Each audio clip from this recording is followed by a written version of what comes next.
Rose? Rose? May sulat para sa'yo. Sulat po? Kanino galing? Ewan ko. Hindi ko naman binabasa yan eh. O ayan, ikaw nang tumingin kung kanino ba galing yan? Sino naman kaya magpapadala ng sulat sa'yo? Hindi kaya si Jericho yan at sinusubukan pang maging romantiko? Diyos ko talaga yung batang yan. Ang dami rin talagang pakulo pagdating sa'yo, ano? Hindi naman po tayo sigurado, ma. Titingnan ko po muna. Abogado? Bakit may abogado na sumulat sa akin? Abogado? Aba, basahin mo na. Bilis! Anong kinalaman ng abogado sa'yo? Ginang Rose Reyes. Ako po si Leon Agustin, isang abogado. Nais ko po sanang makausap kayo ng personal tungkol sa manang nakuha ninyo mula sa inyong lolo na si Facundo de la Torre. Tigilan mo na yan, Rose. Isarado mo ng sulat at huwag nagbasahin. Hoy, Helen. Bakit ka ganyan? Facundo de la Torre? Baka malaking tao yan. Rose, baka milyonaryo ang lolo mo. Baka tataya ng tunay mong ama. Pero wala po akong kilalang Facundo de la Torre. Hindi ko nga alam kung sino ang lolo ko sa kanya. At mabuti na huwag mo na ring alamin. Aba, teka lang. Kung may iniwang mana, karapatan ni Rose na tanggapin yun. Hindi pa anak? Pero ma, bakit parang ayaw na ayaw nyo? Dahil alam ko ang apelyidong yan, Rose. Makinig ka. Kahit anong sabihin ng abogadong yan, huwag kang pupunta. Helen naman, sobra ka naman magdrama. Ano bang masama kung makipagkita lang siya sa abogado? Hindi mo maiintindihan, Lando. Hindi kayamanan ang dala ng mga delatori kundi kapahamakan. Kapahamakan? Ma, anong ibig niyong sabihin? Huwag ka na magtanong. Basta tandaan mo, huwag kang lalapit kahit anong tawag nila. Pero Helen, baka yan na ang sagot para makaahon tayo sa hirap. Hindi tayo aahon sa hirap dahil dyan. Lalo natin yung ikalulog mo.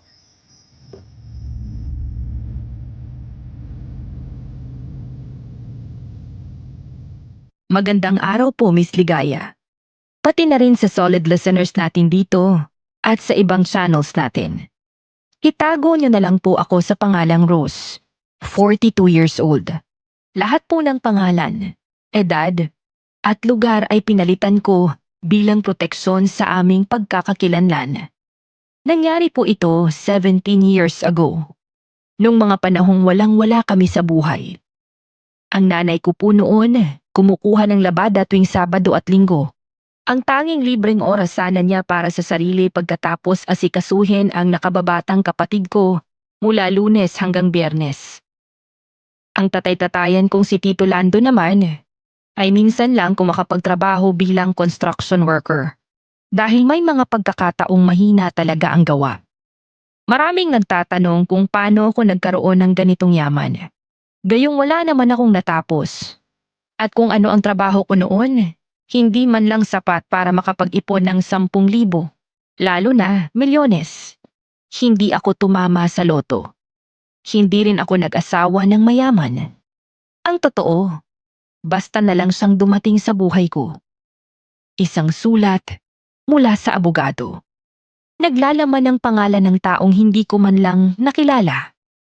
Doon nagsimula ang lahat. At eto ako ngayon, handang isiwalat ang isang lihim na kay tagal ko na ring pilit na itinatago. Hindi lang basta pera ang minana ko, kundi isang panata. Akala ko biyaya, pero mas tama sigurong sabihing sumpa. Ang perang hawak ko ngayon, hindi lang galing sa pawis o sakripisyo, kundi sa isang pangalan na pilit itinatago ng nanay ko. Isang pangalang ayaw niyang banggitin, pero ako mismo ang nagpumilit na hanapin.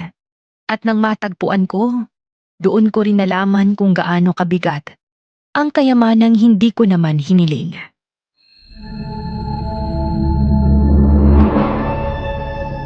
Ano sa tingin mo ang dahilan ni tita kung bakit ayaw niyang malaman mo yung tungkol dun sa sulat at saka dun sa nagpadala sa'yo? Hindi ko rin talaga alam eh. Hindi ko pa nababasa ng buo. Pinatigil niya na ako. Sabi niya kahit anong mangyari, wag ko na raw alamin yung tungkol sa taong yon. Hindi kaya may galit siya sa pamilya ng tatay mo? Kasi kung wala, dapat matuwa siya na may matatanggap kang mana mula sa lolo mo. Siguro. Ayaw niya naman kasi akong sagutin sa tuwing nagtatanong ako ng tungkol sa kanila. Hindi mo ba talaga binasa yung sulat? Hindi, pero tinago ko. Baka pag-interesan pa ni Tito Lando.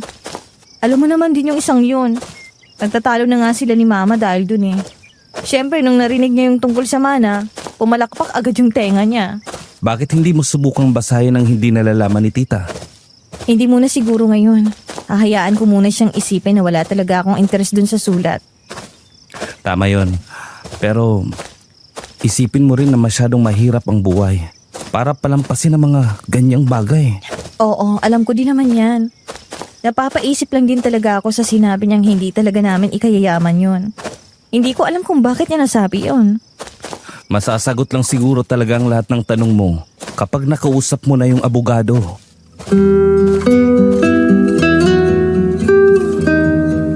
Hindi na ako nakasagot kay Jericho. Ang nobyo ko noon at halos 2 taon na rin kami nung panahong yun. Naglalakad kami pa uwi dahil sinundo niya ako sa trabaho bilang mananahi. Habang naglalakad, hindi ko alam kung bakit parang may kumukurot na kaba sa dibdib ko. Pakiramdam ko noon may mangyayaring masama. At tama nga ang hinala ko. Nang pagdating namin sa tapat ng bahay, siya namang paglabas nila Mama habang buhat-buhat ni Tito Lando, ang kapatid kong si Tanya, na tumitirik ang mga mata. Para akong natulala sa nakita ko. Hindi ko alam ang gagawin ko noon. Hanggang sa marinig ko ang tinig ni Mama na halos mapunit ang lalamunan sa kakasigaw. Rose! Anak! Tulungan mo kami! Si Tanya, ang kapatid mo! Hindi siya makahinga! Diyos ko! Tanya, anong nangyayari sa kanya? Jericho, tumawag ka ng tricycle! Bilisan niyo! Ang anak ko! Manong, sakay po! Mabilis naming isinakay si Tanya sa tricycle. Ramdam ko ang init ng katawan niya. Pero nanginginig naman siya na parang nilalagnat. Nangingitim ang labi at parang wala na siyang malay. Ang lakas ng kabog ng dibdib ko. Hindi ko na alam kung iiyak ba ako o sisigaw. Ang mahalaga lang sa akin noon, makarating kami sa ospital. Anak ko, huwag mong iiwan si Mama. Huwag gayon, Tanya. Huwag gayon. Bata ka pa. Ma, kapit lang po kayo. Kaya niya to. Hindi niya tayo iiwan. Naiwan kami sa waiting area. Ang lamig ng aircon. Pero ang pawis ko bumabaha na sa katawan. Para akong nakaupo sa upuang yelo. Pero naglalagablab ang loob ko sa kaba. Si Mama, nakayuko. Hawak ang rosaryo na halos madurog na sa palad niya. Si Tito Lando, panay ang lakad paikot. Hindi mapakali. Si Jericho, tahimik lang. Nakamasid sa amin. Pero ramdam ko ang bigat ng loob niya. Ma, matagal na po ba to? Matagal na po bang may nararamdaman si Tanya? Oh, Rose, matagal na. Pero akala ko simpleng sakit lang. Ilang beses na siyang nahilo, hinihingal. Sabi niya kasi kaya pa niya. Ayoko rin dagdagan ang bigat ng buhay natin. Wala tayong pera kahit pambili ng simpleng gamot. Kaya tiniis ko, anak. Tiniis ko. Yun ang pagkakamali ko. Ma, bakit hindi niyo po sinabi sa akin? Sana kahit paano nakahanap tayo ng paraan. At paano, Rose? Paano kung halos wala na nga tayong pangkain sa araw-araw? Ano pa bang maibibigay ko? Hindi ko na alam kung tama bang ginawa kong pagtatago. Pero tingnan mo, umantong din tayo rito. Ellen, kung sinabi mo lang kaagad, baka may nagawa pa ako. Bakit naglihim kung alam mo namang kalagayan ng anak natin ang nakataya rito? Baka nakapag-ipon man lang tayo. Wala na, Lando. Wala na tayong oras para magturuan. Ang mahalaga'y mabuhay si Tanya. Hindi pwede mawala ang anak natin. Tahimik akong napayuko. Parang binagsakan ako ng mundo. Wala akong magawa kundi magdasal na sana kahit papano mailigtas siya. Ilang oras ang lumipas bago lumabas ang doktor. Dala-dala ang mga papeles at resulta. Walang salita mula sa kanya ang narinig ko. Pero sapat na ang tindi ng titig niya para malaman kong mabigat ang lagay. At ipinaliwanag niya lahat kay mama. Ayon sa pagsusuri, may congenital heart defect si Tanya. May butas sa puso niya. Hindi sapat ang mga gamot o simpleng gamutan. Kailangan niya ng operasyon. Isang malaking operasyon na gagawin sa Maynila. Ang halaga, aabot sa milyon-milyon. Kung hindi agad maaagapan, maaaring dumalas ang atake hanggang sa hindi nakayanin ng katawan ng kapatid ko.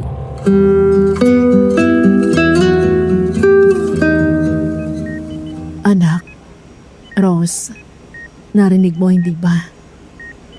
Hindi ko alam kung paano natin to haharapin. Milyon, Rose. Milyon ang kailangan. Wala tayong ganong pera kahit ibenta natin lahat ng meron tayo ngayon. Hindi sasapat. Hindi man lang aabot kahit kalahating milyon. Milyon? Ganun kalaki? Wala tayong ganong pera. Saan naman tayo makakahanap noon? Oo anak, ganon kalaki. At kung hindi tayo makakahanap ng pera, baka bilang na lang ang araw na makasama natin ang kapatid mo. Paano na to? Saan tayo kukuha ng ganung pera? Kahit anong trabaho, kahit anong gawin natin at kapal ng pagmumukha para humirap sa ibang tao. Hindi sapat. Diyos ko.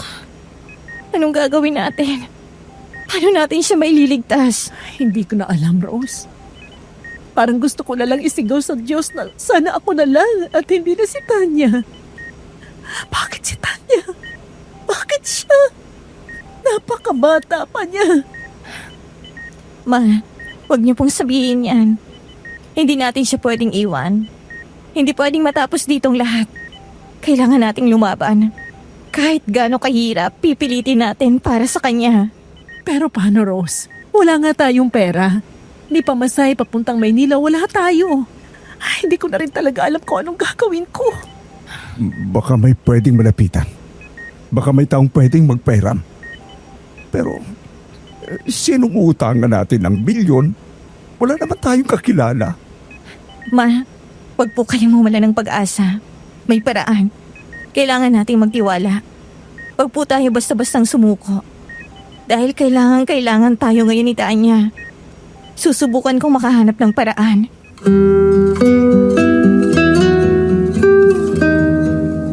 Ramdam ko ang nanginginig na katawan ni Mama habang nakayakap siya sa akin.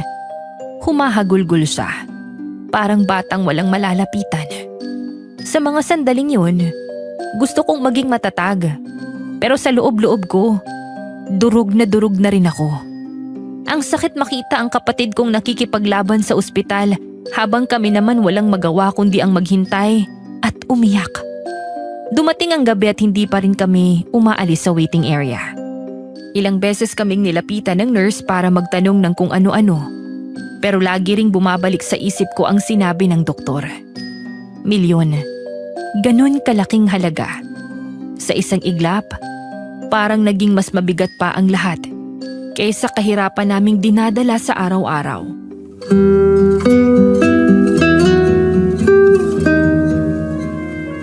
Rose, patawarin mo ako. Kung alam ko lang sana matagal ko nang ipinatingin si Tanya. Sana hindi na humantong sa ganito. Ma, wala po kayong kasalanan. Hindi niyo naman ginusto to.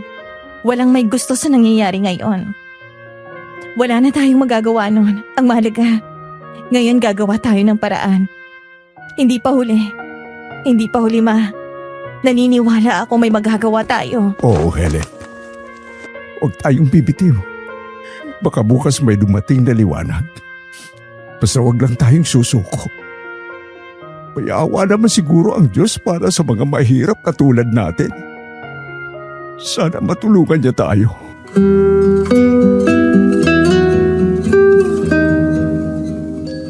sa puso ko.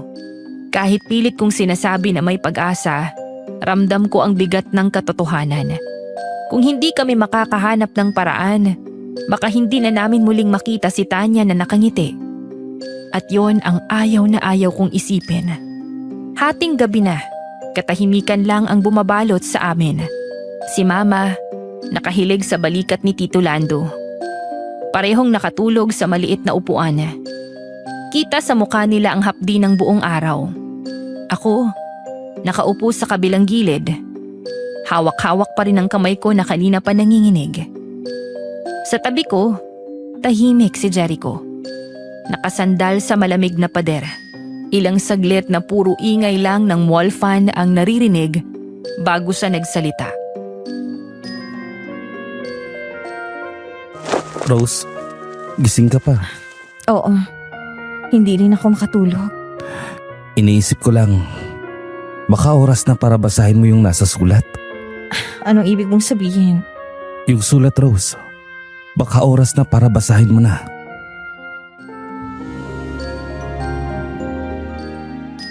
Napalingon ako sa kanya. Hindi ko alam kung matatakot ba ako o magagalit. Gusto ko mang itaboy ang ideyang yun. Hindi ko maitago na yun din ang laman ng isip ko. Simula pa nang marinig ko kung gaano kalaking halaga ang kakailanganin ni Tanya. Jericho, iniisip ko rin ang sinabi ni Mama. Ang sabi niya, kapahamakan lang ang dala ng mga delatore. Oo, alam ko. Pero isipin mo rin, baka may dahilan kung bakit dumating ang sulat.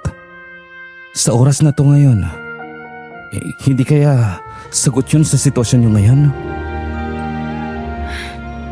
O baka lalo tayong mapahamak. Paano kung tama si Mama? Paano kung mali siya? Rose, hindi ba't mas delikado kung wala tayong gagawin? Kung iiwasan natin, baka wala na tayong pagkakataon para kay Tanya. Napayuko ako. Ramdam ko ang bigat ng dibdib ko. Ayokong kontrahin si Mama. Pero ayaw ko ring tanggapin na wala na kaming laban. Natatakot ako, Jericho. Hindi ko alam kung kaya kong malaman kung anong nakatago roon. Normal lang na matakot. Pero isipin mo si Tanya. Kung may maliit na pag-asang makakatulong ang sulat, hindi ba dapat subukan? Paano kung wala namang laman kundi sakit lang? Paano kung lalong maging mabigat? Rose, minsan kahit masakit, kailangan nating malaman ang totoo. At hindi mo to haharapin ng mag-isa. Nandito ako, kasama mo ako. Napatingin ako sa kanya. Magkalapit ang mga mata namin. At doon ko nakita ang tiwala na hindi ko maibigay sa sarili ko. Ilang segundo kaming nagtitigan. Parang parehong naghihintay ng sagot mula sa isa't isa.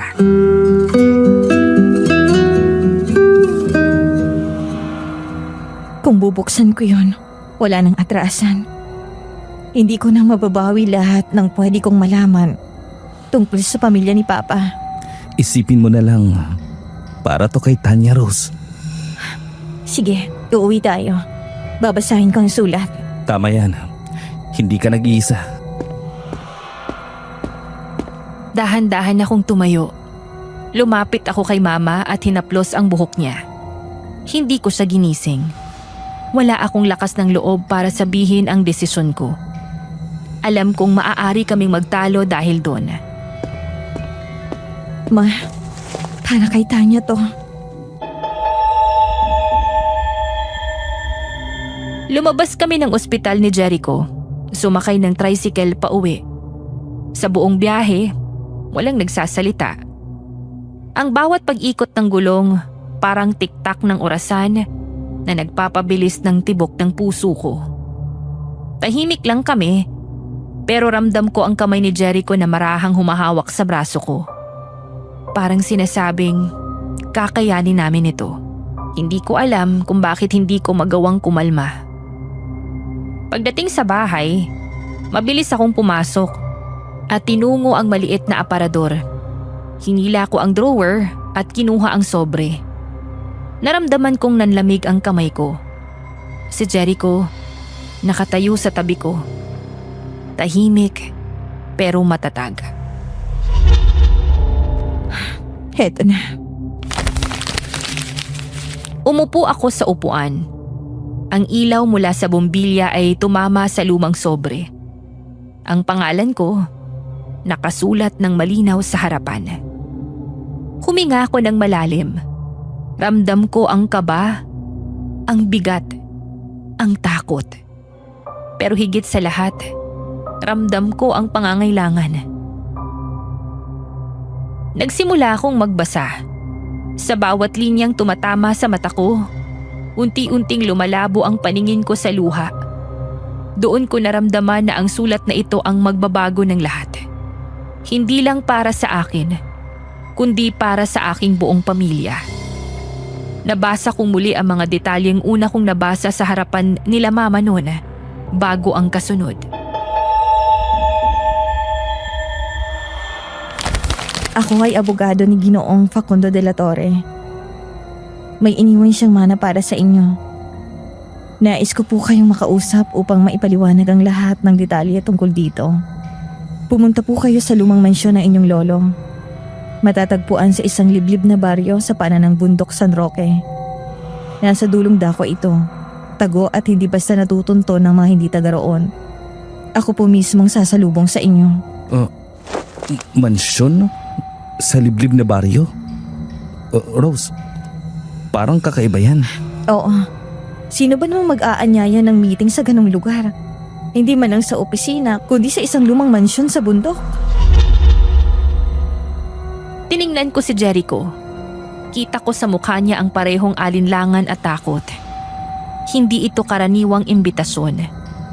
Parang mas marami pang tanong ang binuksan ng sulat kesa ang sagot.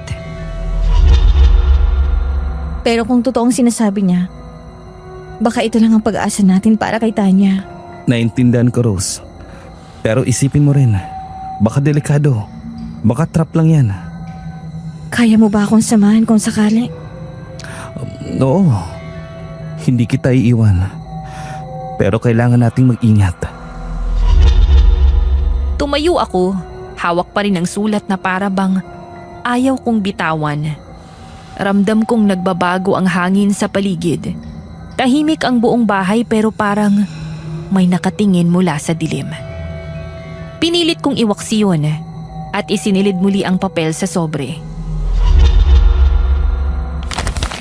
Sige, bukas pupuntahan natin ang mansyon.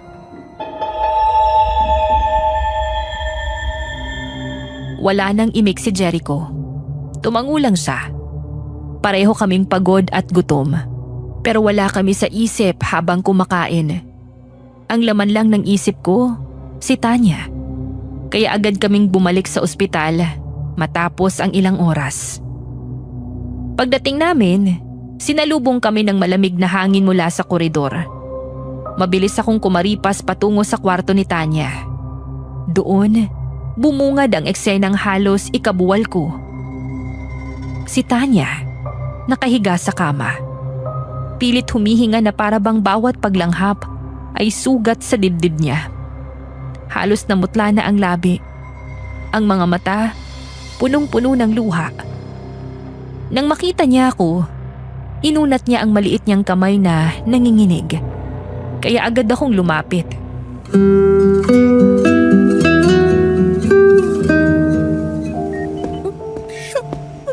Ate! Ate Rose! Ang hirap! Ang hirap huminga!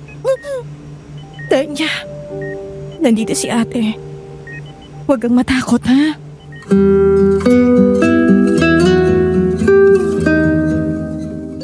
Hinawakan niya ang kamay ko ng mahigpit.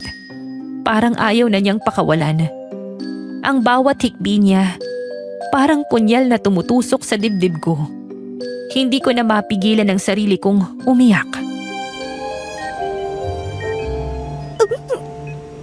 Ate, huwag mo akong iiwan. Hindi. Hindi ka iiwan ni ate. Lalaban tayo. Gagaling ka sa sakit mo. Pangako ko yan sa'yo. Sumilip si Mama mula sa gilid. Hawak ang dibdib at umiiyak na rin. Si Tito Lando, nagtatakip ng mukha. Halatang hindi kayang tignan ng anak. Si Jericho, nakatayo sa tabi ko, pinisil ang balikat ko para bigyan ako ng lakas. Kaya mo to, kapatid. Gagawa ko ng paraan. Kahit saan, kahit kanino. Hindi kita pababayaan.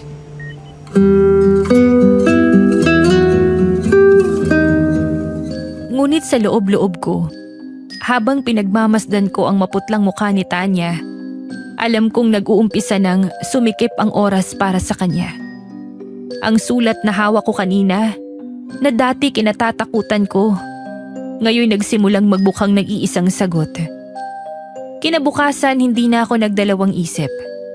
Nakasalansan pa rin sa dibdib ko ang takot pero mas malakas ang pangangailangan namin para kay Tanya.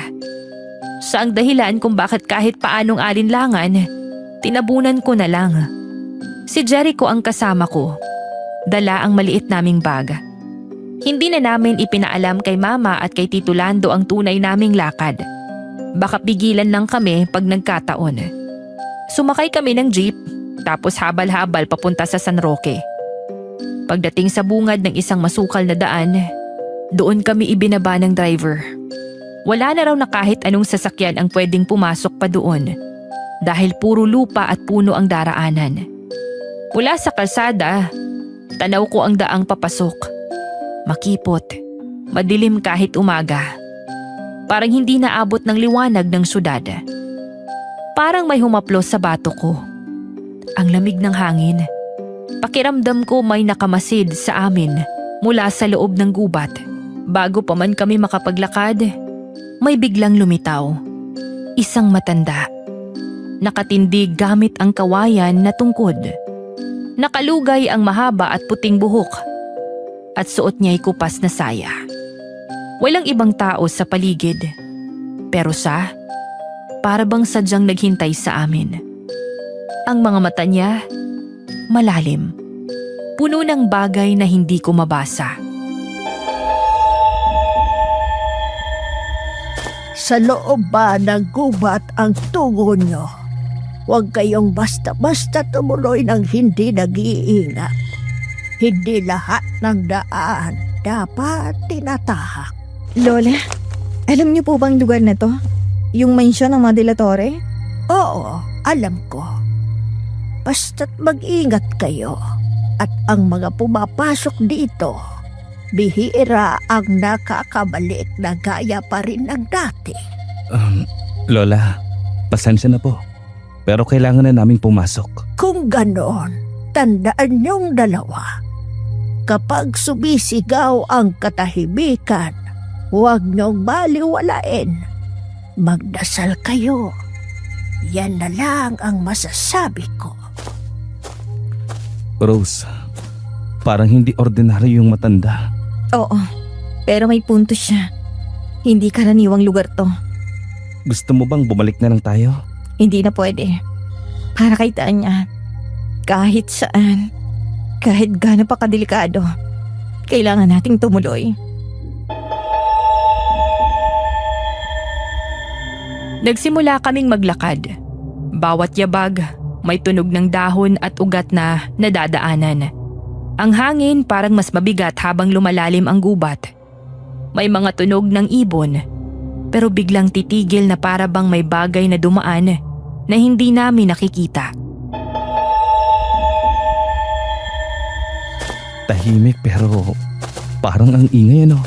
Oo, para bang may humihinga malapit, pero hindi natin makita.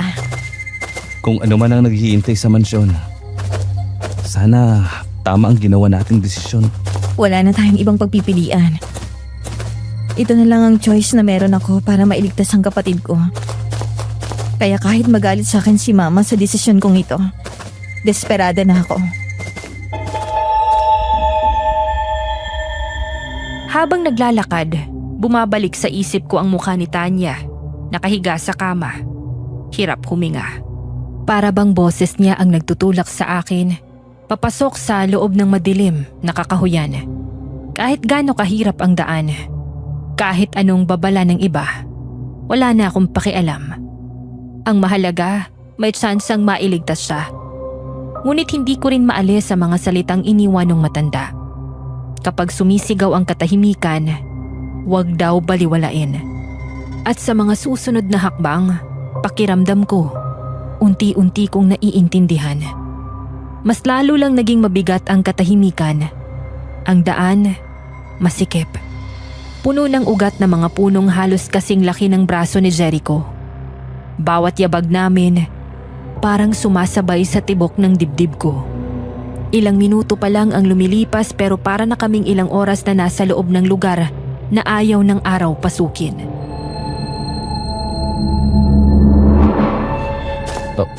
Rose, naririnig mo ba yan?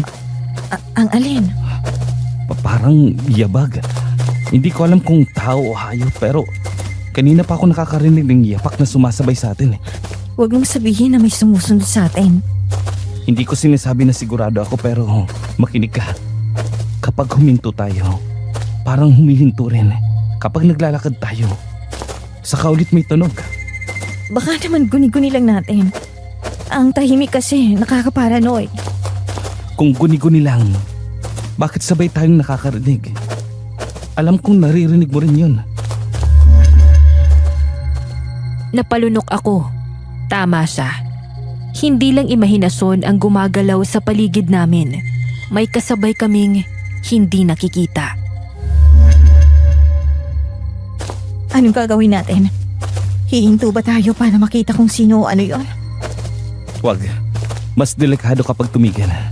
Ang kailangan natin, magpatuloy at huwag matakot. Kung tao man yan, ayaw ko siyang bigyan ng pagkakataong makalapit sa atin. Pero paano kung hindi tao? Huwag ka muna magsalita ng ganyan. Mas lala akong kinakabahan. Pinilit kong wag isipin ang posibilidad. Pero habang naglalakad, bigla na lang may kaluskos mula sa kanan. Lumingon kami pareho pero wala naman kaming nakita. Ang iniwan lang ang paggalaw ng mga dahon. Diyos ko, narinig mo ba yun? Oo, at hindi lang talaga yun ang narinig ko. Kanina pa parang may paikot-ikot sa paligid natin. Jericho, baka tama yung matanda kanina. Hindi natin pwedeng isipin yan ngayon. Ang mahalaga, makarating tayo sa mansyon. Huwag kang hihiwalay sa tabi ko. Kahit anong mangyari, hindi tayo pwede maghiwalay rito. Hindi natin kabisado ang lugar. Nagpatuloy kami, pero mas mabilis na ang hakbang. Ramdam kong humihigpit ang hawak ko sa braso niya. Halos ayaw ko nang bumitaw. Ayos na sana ang lahat, nang bigla na lang may kumalabog.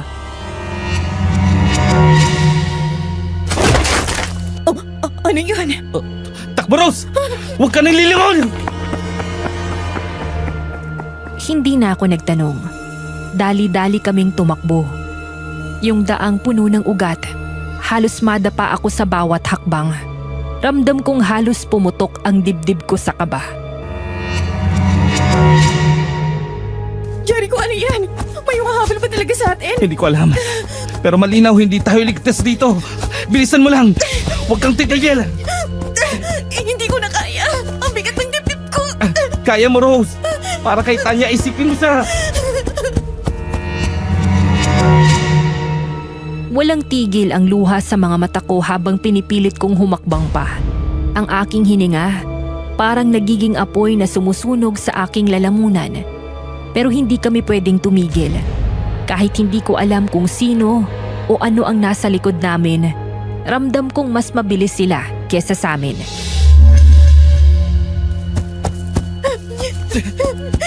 Jericho, baka hindi na tayo makalabas dito. Huwag mong sabihin yan. Basta't nakikita mo pa ang daan, may pag-asa pa. Paano kung wala na talagang... Meron! Lagi kang maniwala, Rose. Meron! Parang sinasakal ako ng takot. Pero hinila ako ng tinig niya. Kaya kahit nanginginig ang tuhod ko, tumakbo pa rin ako. Tingnan mo! Yan ay yata ang mansyon ng lolo mo.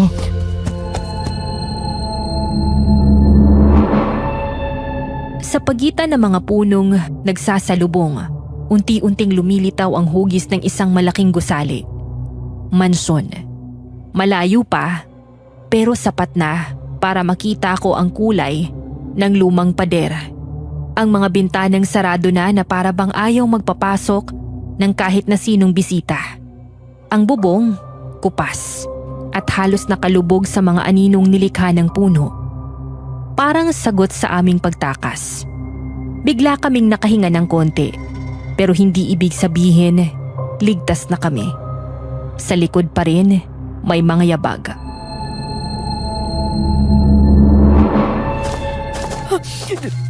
Tingnan tayo, Jericho. Kailangan natin makarating agad. Oo, kung may kaligtasan man, nandun na siguro yun. Huwag mo akong bibitawan, ha? Hindi kita bibitawan. Kahit anong mangyari, sabay tayong tatakbo hanggang dulo.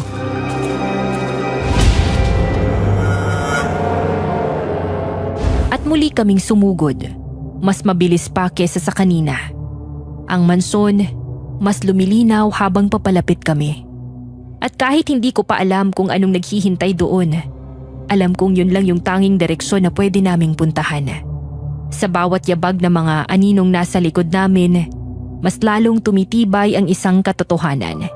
Hindi na kami makakabalik palabas nang hindi natatakot sa kung anumang naghihintay sa amin sa gubat na yun. Habang tumatakbo kami papalapit sa mansyon, parang unti-unting lumuluwag ang paghinga ko. Ngunit kasabay noon, lumalalim din ang bigat ng pakiramdam. Ang lumang pader na babalutan ng mga gumagapang na baging at ang mga bintana ay tila mga matang nakamasid sa amin mula sa dilim.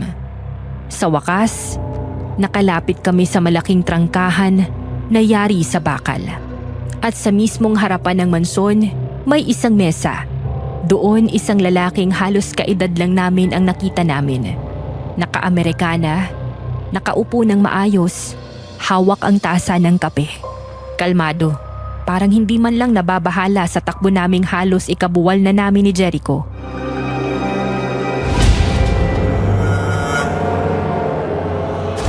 Rose, siya siguro ang abogado na nagpadala ng sulat. Magandang araw. Ako si Leon Agustin, ang abogado ng inyong lolo. Ginoong Facundo de la Torre. Inaasahan ko ang inyong pagdating. Nanindig ang balahibo ko habang inaabot niya ang kamay niya sa akin. Parang alam na niyang darating talaga kami. Ang boses niya ay malamig pero magalang at ang bawat galaw, kontrolado at formal. Inilapag niya ang tasa ng kape, tsaka ngumiti. Ngunit may kung anong lamig sa likod ng ngiting yun. Alam niyo na po agad na pupunta kami. Oo, ang sulat ay hindi basta paanyaya, kundi paalala ng obligasyong hindi maiiwasan. At kung narito kayo ngayon, ibig sabihin, buo na ang loob ninyo. At kung hindi pa, Kung hindi kayo makakarating dito ng buo. Maraming hadlang ang kagubatan, pero nandito kayo, kaya't malinaw ang sagot. Hindi ko maiwasang ilibot ang paningin ko. Ang paligid ng mansyon ay tahimik. Masyadong tahimik. Walang ibang tao. Walang ingay kundi ang hangin na humahampas sa lumang kahoy na bintana. Ang mismong bahay parang nilalamon ng dilim kahit may araw pa. Bakit dito po tayo mag-uusap? Hindi ba't mas maayos kung sa opisina o sa lungsod? Dahil ang usaping ito ay hindi para sa mata at tenga ng lahat. Dito kayo dapat makarinig. Dito rin kayo dapat makakita. At kung nais ninyong malaman ang katotohanan, sundan niyo ako. Rose, sigurado ka pang gusto mo to? Wala na tayong babalikan, Jericho. Para kay Tanya, kailangan kong gawin lahat.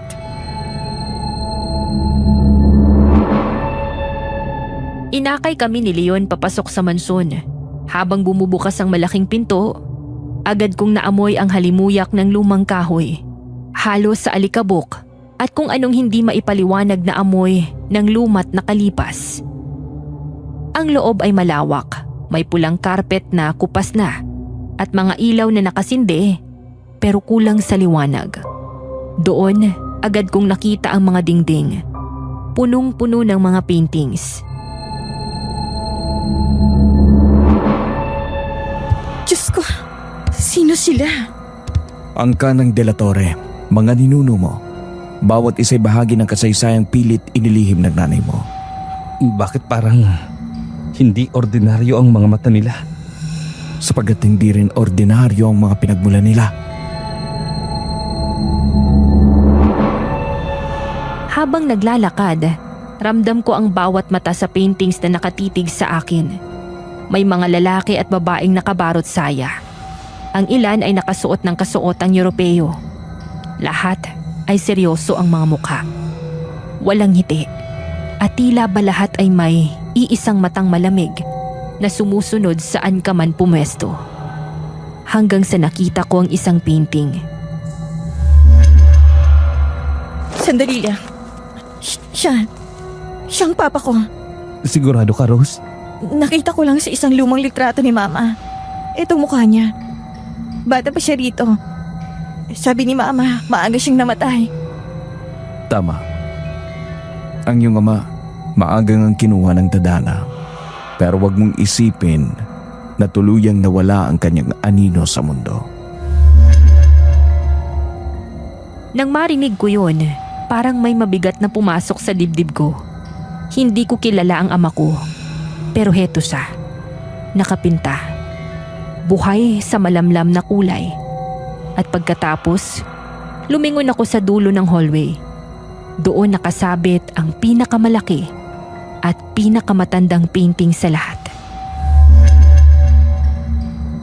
Siya siguro ang Lolo Facundo. Oo, siya ang dahilan kung bakit kayo nandito. Pero bakit parang masyadong totoo ang itsura ng mata niya? Oo nga. Para bang nakatingin siya sa atin ngayon. Hindi ako makagalaw.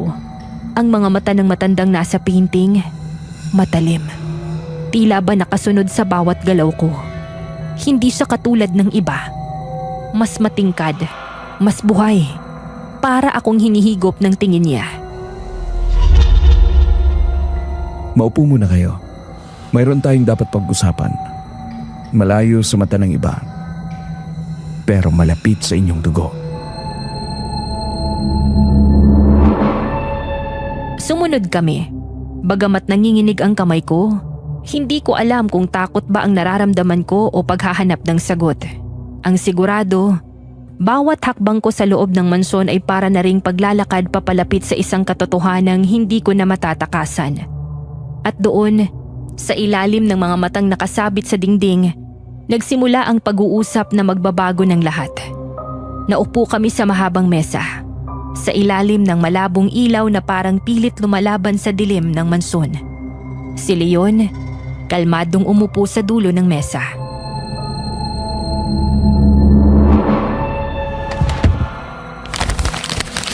Una sa lahat, Rose, nais kong ipaalam na malinaw at legal ang iniwang mana para sa iyo. Lahat ng dokumento, lahat ng karapatan, nasa pangalan mo. Sa akin po? Pero bakit ako? Hindi ko nga po kilala ang lolo ko. Hindi mo man siya nakilala, pero ikaw ang itinakdang tagapagmana. Walang iba. Paano niyo masasabing walang iba? Wala ba siyang ibang anak? Mga kamag-anak? Meron naman. May iba pa. Ngunit tandaan ninyo, sa mata ng batas, iisa lamang ang pangalan na nakasulat. At yun ay ikaw, Rose. Nanginginig ang mga kamay ko. Hindi ko alam kung matutuwa ba ako o matatakot. Napakalaking bagay ng mana. Pero parang kasabay nito ay bigat na hindi ko maipaliwanag. Kung ganon, ano pong ibig sabihin nito? Kukunin ko lang po bang pera? Hindi ganun kasimple. May kasamang kondisyon. Kondisyon? Simula sa araw na ito, Ikaw at ang iyong pamilya ay dapat tumira dito sa mansyon. Ito ang tahanan ng mga De La Torre. At bilang tagapagmana, tungkulin mong panatilihin ito. Ano? Bakit? Kung sakaling tumanggi si Rose, Hindi niya maaaring tanggihan. Ang mana'y nakatali sa lupain at ang lupain ay nakatali sa pamilyang nakatira dito. Kung wala siya rito, mawawala rin sa kanya ang lahat. Hindi ba pwedeng dalawin ko na lang paminsan-minsan? Hindi. Kailangang dito ka manirahan. Ito ang bili ng lolo mo bago siya pumanaw. Dumagdag pa ang bigat ng hangin sa dibdib ko. Sa bawat salita ni Leon, parang mas lalo lang akong naiipit sa isang bitag na hindi ko alam kung paano ko napasukan. Pero bakit ako? Bakit hindi ang iba? Dahil ikaw ang pinili. At higit sa lahat, ikaw ang pinagbilinan na huwag kailanman ibibigay ang kayamanan o ang titulo sa sinumang kamag-anak. anong ibig mong sabihin? Simple lang. Marami magtatangkang kunin ito ang lahat sa iyo. Mga kamag-anak mong hindi mo man kilala, pero nandyan lang at nagbabantay. At kapag hinayaan mong makuha nila, hindi lamang yaman ang mawawala sa iyo. Nanindig ang balahibo ko sa huling sinabi niya. Hindi niya sinabing ano pa ang mawawala, pero malinaw na may ibig siyang itago. Hindi ko naman sila kilala. Kung sakaling lumapit sila, bakit ko sila pagbibigyan? Mabuti, panatilihin mo ang ganyang pag-iisip. Huwag kang padatala sa kahit anong salita o awa. Dahil dito sa mundong ito, hindi lahat ng ngiti mapagkakatiwalaan. Kung ganun, ibig sabihin, may bantang darating? Laging may banta. Lalo na sa buhay ng mga mayayaman. Hindi na yun mawawala. Napatingin ako sa paligid. Ang mga painting sa dingding parang biglang nagdilim. Ang mga mata ng mga ninuno ko mas lalong sumiksik sa dibdib ko. Lalo na ang huling larawan, si Lolo Facundo. Para bang nakikinig din siya sa bawat salitang binibitawan ni Leon. Kung titira kami dito, magiging ligtas ba kami? Hanggat ikaw ang may hawak ng pangalan. Oo, pero tandaan mo, Rose, ang pinakamahinang sandata ng isang tao ay hindi ang kakulangan ng pera, kundi ang pagbibigay ng tiwala sa maling kamay. Parang mas marami kang alam kaysa sa sinasabi mo. Oo, pero hindi nyo dapat malaman ang lahat. Basta nandito ako para ibigay ang pera at mga ari-ari ang ipinapasa sa iyo ng lolo mo. Tahimik akong napayuko. Ang mga kamay ko nanginginig sa ibabaw ng mesa. Parang gusto kong umatras. Pero sa kabilang banda, iniisip ko si Tanya. Ang operasyon, ang kailangan naming halaga. Sige. Kung yan ang bilin, susundin ko. Magaling. Tandaan mong sinabi ko, ang yaman ay iyo at sa iyo lamang. Huwag mong ipamimigay kahit kanino. Lalo na sa kanila. Sa kanila? Sa oras na dumating sila, mauunawaan mo rin ako. Makikilala mo rin sila pag gusto na nilang magpakilala.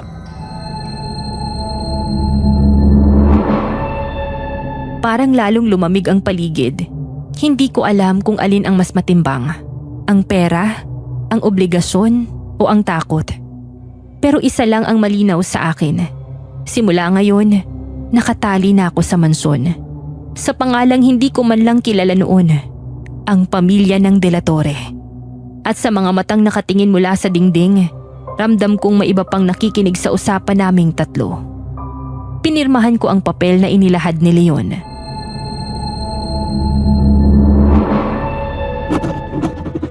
Paano ko kukuhanin ng pera?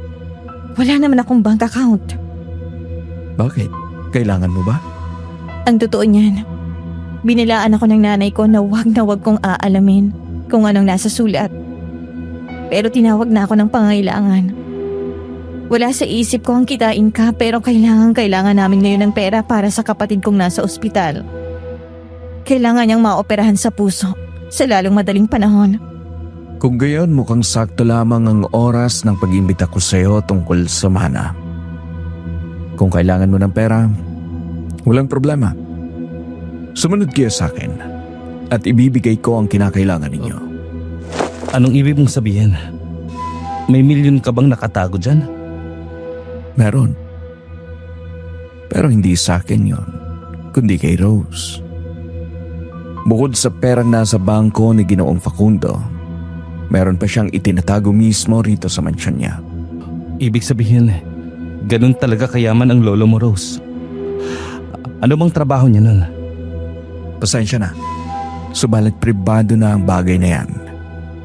Ano mang meron ngayon, lahat yun pinaghirapan ng mga ninuno ni Rose. Hindi ko mapigilang magtanong sa sarili, paano naging posible ang lahat ng yun? Ang lolo kong halos hindi ko nakilala, nag-iwan sa akin ng kayamanang lampas pa sa imahinasyon ko. Pero sa pintig ng puso ko, may halong kaba. Parang may kapalit ang lahat. Tumayo si Leon. Mabigat ang bawat hakbang niya habang lumalapit sa isang lumang cabinet na gawa sa Nara. Ikinilos niya ang kamay niya at may hinila sa gilid ng cabinet. Sa gulat namin, biglang umusog ang malaking peraso ng kahoy. Dahan-dahang bumukas, parang pintuan ng isang sekretong kwarto. Tignan ninyo, huwag kayong mabibigla. Dumungaw kami sa madilim na lagusan. Sa dulo, may nakasinding maliit na bumbilya. Halos sabay kaming lumapit ni Jericho. At doon, bumungad sa amin, mga parihabang ginto, nakasalansan, na parang libro sa istante. Sa gilid may mga itim na bag, puno ng mga pera, nakatali pa ng bank straps. Napasinghap si Jericho, habang ako naman ay halos mawala na ng hininga. Takto. Totoo pala talaga. Hindi ako makapaniwala. Parang panaginip. Ito ang iniwan ng lolo mo. Hindi lahat ng yaman nasa bangko. May mga bagay na kailangang nakatago sa mga mata ng iba. Lumapit ako. Dahan-dahan kong hinaplos ang malamig na kinang ng isang gold bar. Mabigat, matigas, at higit sa lahat, totoo. Hindi ko na kailangan pang kumbinsihin ang sarili ko. Pwede ba akong kumuha? Kahit konti lang. Oo, pero tandaan mo, Rose, lahat ng kukunin mo ay may timbang. At lahat ng hakbang na gagawin mo, may matang nakamasid. Mata? Anong ibig mong sabihin? Hindi nyo pa kailangang malaman. Ang mahalaga, bago lumipas ang 1 linggo, nakalipat na kayo rito sa mansyon. Ito ang bilin ng lola mo. 1 linggo? Oo. Kung hindi, baka may maunang iba sa inyo. At kapag nangyari yon, baka hindi na kayo makapasok dito kailanman. Kumabog ang dibdib ko. Tumingin ako kay Jericho. Kita ko ang pagkalito sa mga mata niya. Pero mas nangingibabaw doon ang kagustuhang kumapit sa oportunidad. Rose, isipin mo si Tanya. Isipin mo ang pagkakataong to. Hindi araw-araw may ganitong tsansa. Oo nga. Pero parang ang bigat. Ang bigat ng kayamanang ito ay hindi lamang sa kamay, kundi sa balikat. Ngunit yan ang iniwan ng dugo ng pamilya mo. Nasa iyo, kung tatanggapin mo o tatalikuran. Huminga ako ng malalim. Pinilit kong lunukin ang takot. Sa isip ko, malinaw ang larawan ni Tanya. nakahiga sa ospital, nakikipagbuno para sa buhay niya. Kung ito ang tanging paraan para mailigtas siya, wala na akong ibang pagpipilian pa. Sige, susundin ko ang bilin. Bago lumipas ang 1 linggo, lilipat kami rito.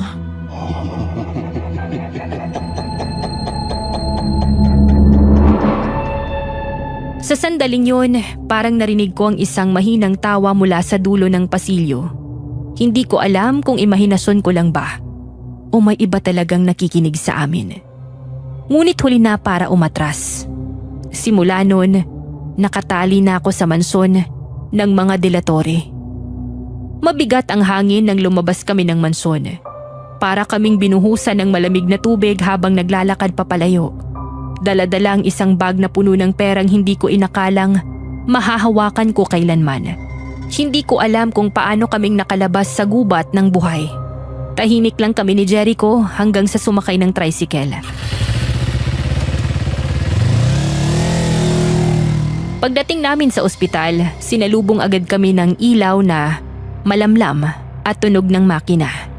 Nandoon si Mama, nakatayo sa pasilyo, nakakunot ang noo. Nang makita ang bag sa kamay ko, agad siyang napatigil.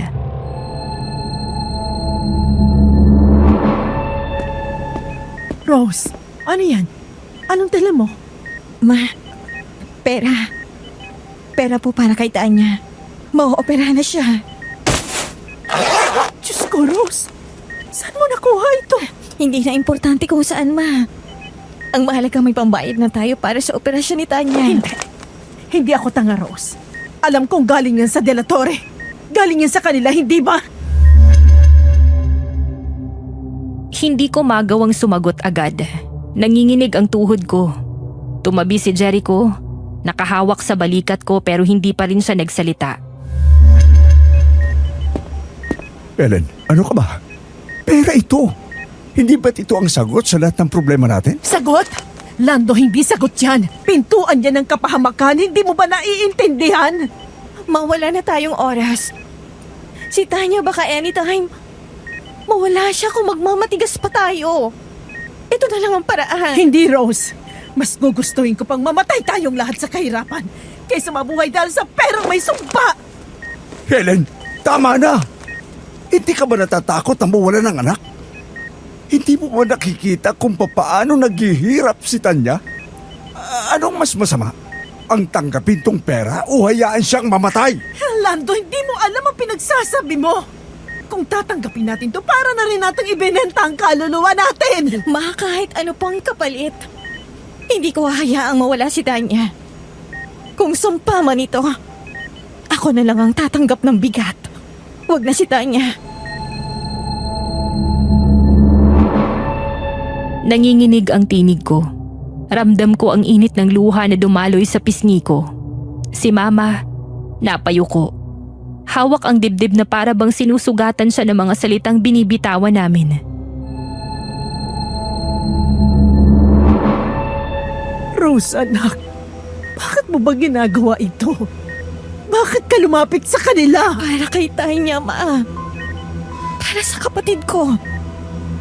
Para sa pamilya natin. Helen, pakinggan mo siya. Tama si Rose. Hindi ito tungkol sa sumpa o sa pangalan ng delatore. Buhay ng anak natin ang nakataya. At hindi ako papayag na ilibing siya dahil sa takot mo sa pangalan. Hindi mo naiintindihan, Lando. Hindi mo alam ang pinagmulan nila. Hindi mo alam kung anong klase silang tao. Kung tao nga ba sila?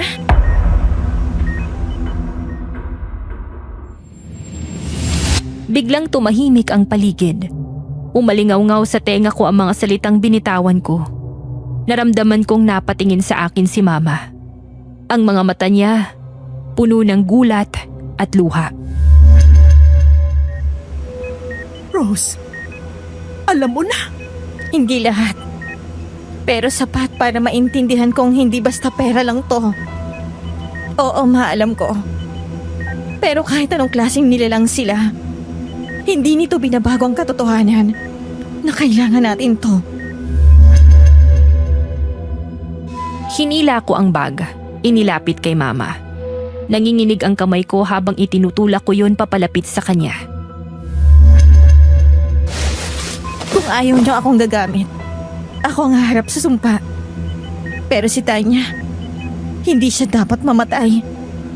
Bata pang kapatid ko para mawala. Anak, hindi mo naiintindihan kung sino ang pinagmulan ng perang yan, kung gaano karaming dugo ang dumikit dyan. Hindi kayang burahin ang operasyon ng kasalanan ng mga delatore. At hindi rin mabubura ng sumpa ang katotohanan ng anak natin ang mamamatay kung wala tayong gagawin. Nagtama ang tingin nilang dalawa. Parang dalawang mundo ang nagsalpukan. Si Mama, puno ng takot. Si Tito Lando, puno ng desperasyon. Ako nasa gitna. Parang hinihila sa dalawang direksyon. Hindi na ito tungkol sa inyo. Ako ang pipili. At pinili ko na. Gagamitin natin to. Napaupo si Mama, halos mawala ng lakas. Umiiyak siya ng tahimik. Hawak ang mukha niya. Si Tito Lando napabuntong hininga, tsaka marahang hinaplos ang balikat ko. Anak, tama ang ginawa mo. Huwag mong papansinin ang sinabi ng nanay mo. Lahat ng magulang may takot. Pero minsan, mas dapat manaig ang tapang. At ikaw yon. May tapang ka. Tapang? Hindi ito tapang, Lando. Ito ay pagtulak sa anak ko sa apoy na hindi niya kayang lagpasan. Ma, kung apoy man to, ako na lang ang masusunog.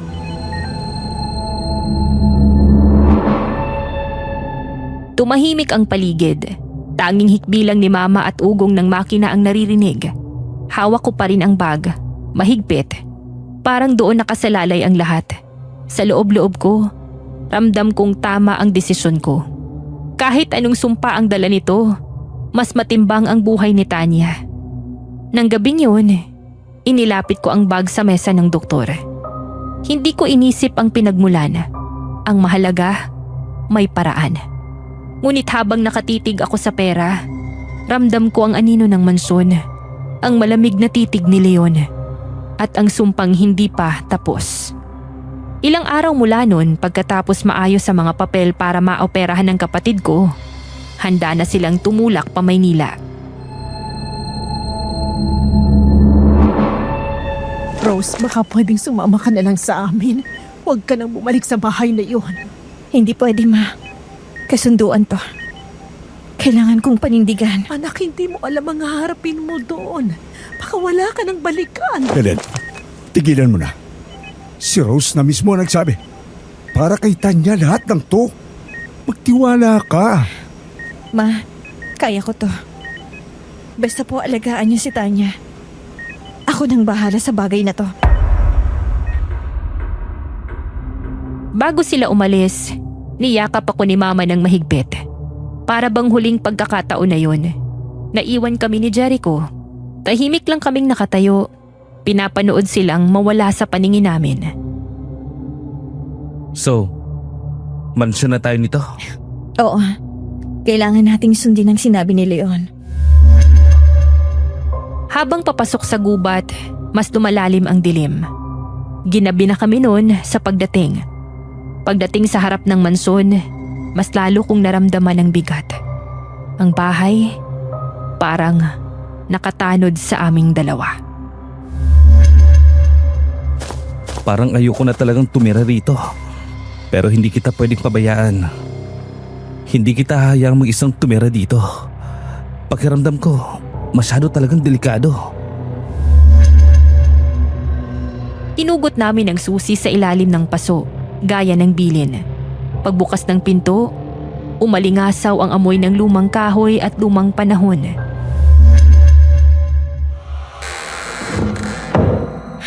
Diyos ko, ang bigat ng hangin dito. Isang kwarto lang daw ang maayos, di ba? Hanapin natin eh. Umakyat kami sa ikalawang palapag, lahat ng pinto sarado at sira, maliban sa huli sa dulo ng pasilyo. Sa loob, may kama, maliit na mesa at aparador. At least may maayos na kama. Oo, pero hindi ako mapapanatag dito. Inayos namin ang gamit. Tahimik. Ang tiktak ng lumang orasan sa pasilyo lamang yung maririnig. Bigla, may narinig kaming mahihinang katok mula sa labas. Narinig mo yan? Oo, may tao sa labas. May kumakatok. Tulungan niyo ako. Pakiusap. Buksan niyo. Jericho, babae ang kumakatok. Huwag muna. Baka patibong lang yan. Ayoko nang bumalik. Pakiusap. Kahit ngayong gabi lang. Baka kailangan niya talaga ng tulong. Rose, Hindi na ako nag-isip. Bumaba ako. Pero saglit na nakiramdam. Tulungan niyo ako. Pakiusap. Nagmamakaawa na ako. Binuksan ko ang pinto. Bumungad ang isang babae.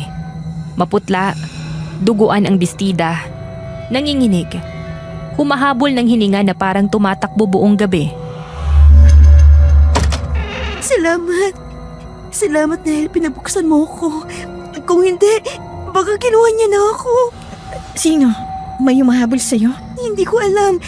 Basta, hindi ako ligtas sa labas. Inalalayan ko siya papasok. Ang bigat ng katahimikan. Para bang may nakamasid pa rin mula sa labas. Si Jella, nakaupo. Nanginginig ang katawan. Pwedeng dito muna ako. Kahit ngayong gabi lang. Sige. Dito ka na lang magpalipas ng gabi. Kahit dito na lang ako sa sopa. Ayos na ako dito. sige. Wala rin naman kaming mapapagamit na kwarto sa'yo rito. Ayos lang naman. Pwede na ako rito. Hindi naman ako nagrereklamo. Tumango lang kami't iniwan namin siya doon. Bakas pa rin ang matinding takot sa mukha niya. Pero pinili ko na lang na wag munang mangusisa. Dahil masyado na ring mahaba ang naging araw namin ni Jericho noon. At kinailangan na rin naming magpahinga.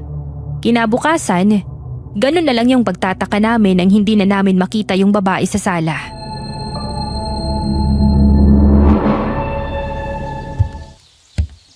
Nasaan yun? Umalis na ba? Ewan ko. Gising na pala kayo. Pasensya na. Nangialam na ako dito sa kusina nyo.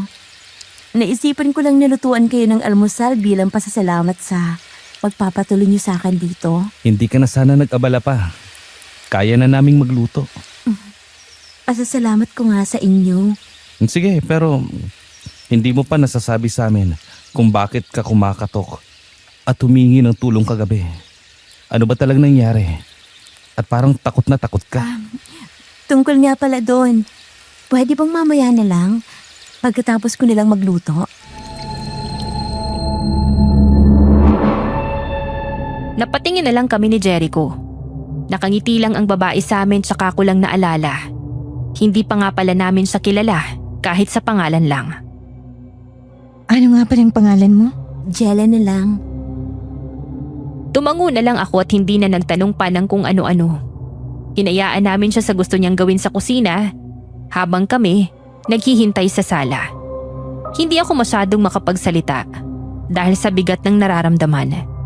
Hindi lang dahil sa iniisip ko yung pamilya kong nagtungo sa syudad, kundi pati na rin ang pakiramdam na ibinibigay ng buong mansyon na tila dekada nang nakatayo sa paanan ng bundok. Nakakabingi ang katahimikan sa bahay na yon. Wala akong ibang marinig, kundi ang maliliit naming galaw at mabigat na paghinga.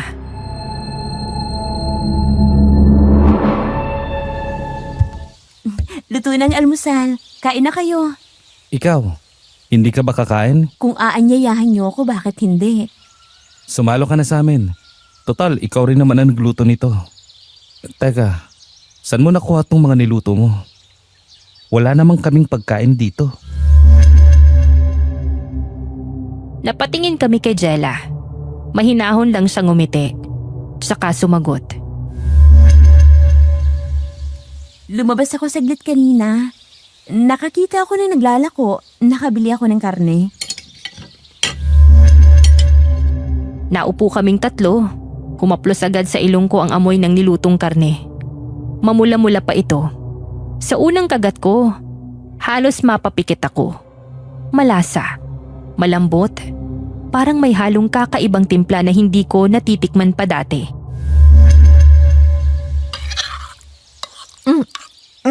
Ang sarap naman ito. Parang kang sanay na sanay magluto. Madalas lang ako mag-isa. Kailangan ko matuto. Pero teka, hindi ka pa rin sumasagot ng buo. Bakit ka ba humingi ng tulong? Sino ba yung humahabol sa'yo kagabi? Hindi ko alam kung maniniwala kayo, pero may humahabol sa akin. Humahabol? Sino? Mga aswang. Sigurado ka ba sa sinasabi mo? Oo. Ilang gabi na nila akong sinusundan. Hindi ko alam kung bakit akong pinili nila. Pero kagabi, naramdaman ko na mas malapit na sila kaysa dati. Kung hindi ako nakatakbo, baka patay na ako ngayon. Diyos ko. Kaya ako kumatok dito. Tahimik lang kaming nakatitig kay Jella.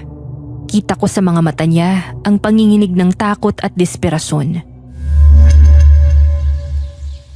Pwede ba, dito na lang ako mamasukan? Kahit hindi niyo na ako bayaran, magluluto ako, maglilinis, maglalaba, kahit anong ipagawa niyo. Basta dito na lang ako sa mansyon. Huwag niyo akong paalisin. Jella, hindi mo naiintindihan. Hindi ordinaryang bahay na to. Hindi rin ako sigurado kung ligtas ba talaga dito. Mas ligtas pa rin dito kaysa sa labas. Rose, kung lumabas ulit ako, baka hindi na ako makabalik. Ayokong mamatay sa kamay ng mga aswang. Kahit dito, kahit taga-silbi lang, ayos na sa akin. Napatingin ako kay Jericho. Kita ko ang pag-igting ng panga niya. Parang gusto niyang kumontra. Pero nagpipigil. Hindi natin siya kilala. Paano kung hindi totoo ang sinasabi niya? Nakita mong itsura niya kagabi. Halos duguan, nanginginig. Kung palabas man yun, sobrang husay niyang artista. Umiling si Jericho, pero hindi na siya nagsalita pa. Bumaling ako kay Jella. Kung papayagan kitang manatili, kailangan mong sumunod sa mga kondisyon. Una, walang lihim. Kailangan mong ikwento lahat. Bakit ikaw ang pinupuntirya? Ano ba talagang alam mo tungkol sa mga aswang? Pangalawa, wala kang gagawin ng hindi namin alam. Oo, Rose. Susundin ko lahat. Hindi ako magsisinungaling. Sige, pwede kang manatili rito. Pero tandaan mo, hindi ako basta nagtitiwala.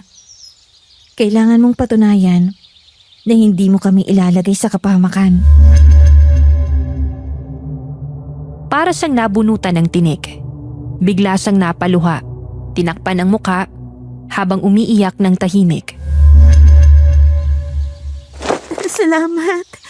Salamat talaga, Rose. Hindi ko alam kung paano ako makakabawi. Simulan mo na lang sa pagiging tapat. Hindi madali ang sitwasyon namin dito. Bawat araw, parang may nakabuntot na panghanib. Naiintindihan ko. Hindi ko sasayangin ang pagkakataon. Napalunok ako nang pinagmasdan siya. Ang mga mata niya, bagamat puno ng luha, may kakaibang ningning. Hindi ko mabasa kung pag-asa o takot. Ikalawang gabi na namin sa loob ng mansyon. Hindi ka ba makatulog, Jella? Hindi. Kanina pa ako kinakabahan. May naririnig ako sa labas. Guni-guni mo lang siguro. Ang paligid, puro puno. Normal lang na may ingay ng hangin. Umiling si Jella. Mahigpit ang pagkakakuyom sa bestida niya. Hindi hangin yun. Hindi lang basta hangin. Rose, alam ko ang amoy. Ang pakiramdam kapag nasa paligid sila. Sila yun. Nandito sila. Ay, Diyos ko. Baka hayop lang.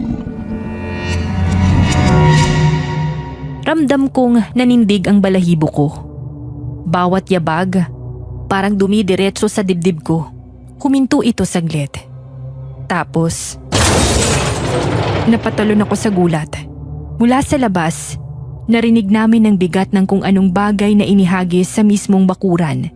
Si Jella, halos mabaliw sa takot. Yakap-yakap ang tuhod niya at walang tigil sa pag-iyak. Ayoko na! Pakiusap! Jella, ano ba? Patay na hayop! Ganyan ang ginagawa nila. Jericho, anong gagawin natin? Hindi tayo lalabas. Huwag na huwag kang lalabas, Rose. Jella, tumingin ka sa akin. Ano ba talagang gusto nila sa'yo? Hindi ko alam. Basta kapag gabi nila ako sinusundan, dinadala ng bangkay ng aso, kambing, kahit usa.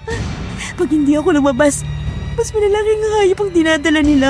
At kapag lumabas ako nang susunod. Kung gusto nilang takutin tayo, hindi tayo basta magpapadala. Hindi kayo ligtas dahil sa akin. Sinundan nila ako rito. Hindi kayo titigilan hanggat hindi nila ako nakukuha.